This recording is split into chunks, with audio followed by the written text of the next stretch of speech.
Hi,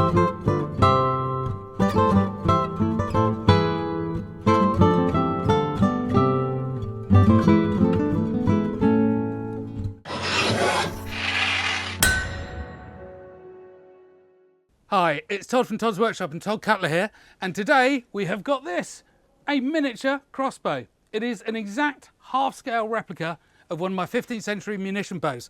So basically one of the common sort of soldiers' bows from Western Europe around about 1450 to 1500. And it is, of course, fully functional in all ways, just like its big brother is. You load it in exactly the same way. Bolt clip out the way, set the nut, goat's foot on,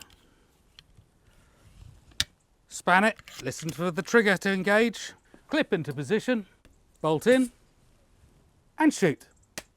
Awesome, but there's quite a story behind it. So we're going to have a quick chat about it, and then we're going to test it, see what it does. And of course, this is exactly the same process as the big brother. Goat's foot goes on, bit harder work though. Comes back, bolt goes in, no clip on this one, and loose. Bit of a difference. Span back,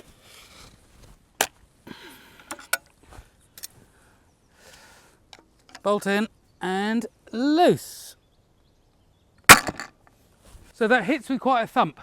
And this is about 420 pounds in draw weight, something like that. So again, exactly the same loading procedure. Set the nut, goat's foot on. And this is drawing about 50 pounds, maybe a little bit more, and we'll explain why. Not quite such a big hit, but boy is it cute. Let's look at the physics. So what is going on? Because on the surface you might think, half-size bow, it'll be half the power. Well, it very evidently wasn't.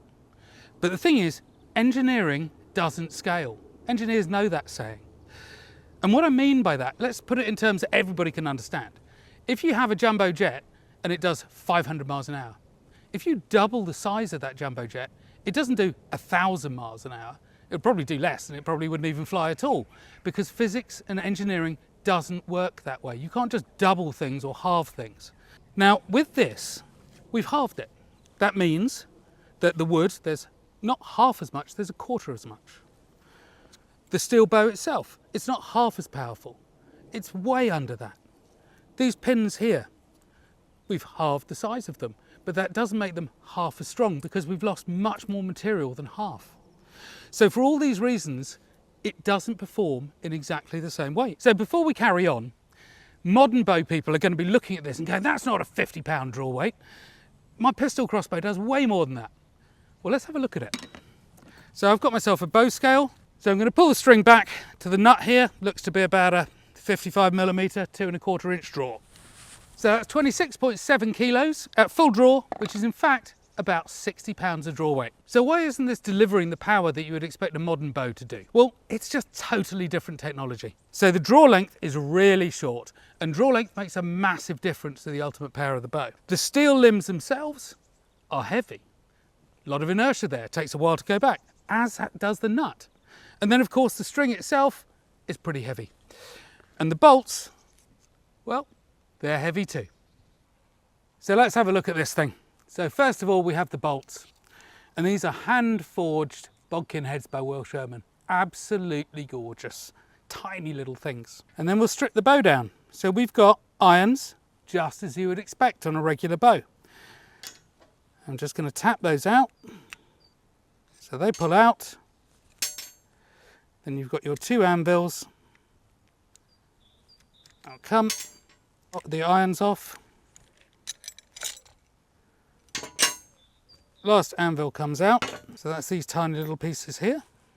And you have the bow and the stirrup, which my foot does not fit in. You've got a wax linen string, and then of course the goat's foot lever. Just a fully articulated, beautiful little working lever with of course a belt hook. Now if we look at the bow itself, you've got the same features you'd find on a full-size one. So you've got the pin at the front here, and that actually helps to hold the stock together, because that point, but more often than not, that point can fracture.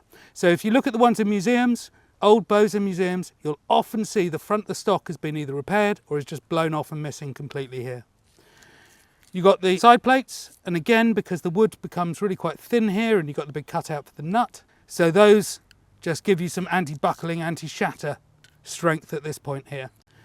And the pin that goes through the trigger also mounts the goat's foot lever. And the trigger itself is sprung. All of that mounted on an ash stock. So in reverse, your stock goes on and the larger of the anvils goes into place. And that holds the irons in place. Just line it up centrally now, make sure everything's good. And then the top anvil goes in. First of the wedges.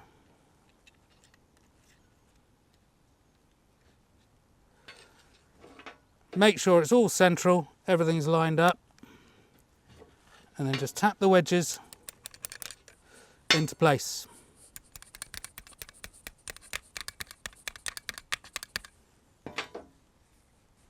And now we're ready to shoot again.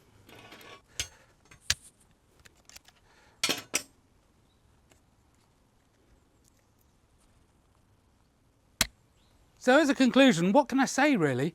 It's a fun little thing, but I was partly inspired years ago when I went to the Royal Armouries in Leeds and they had an after dinner archery set from Japan.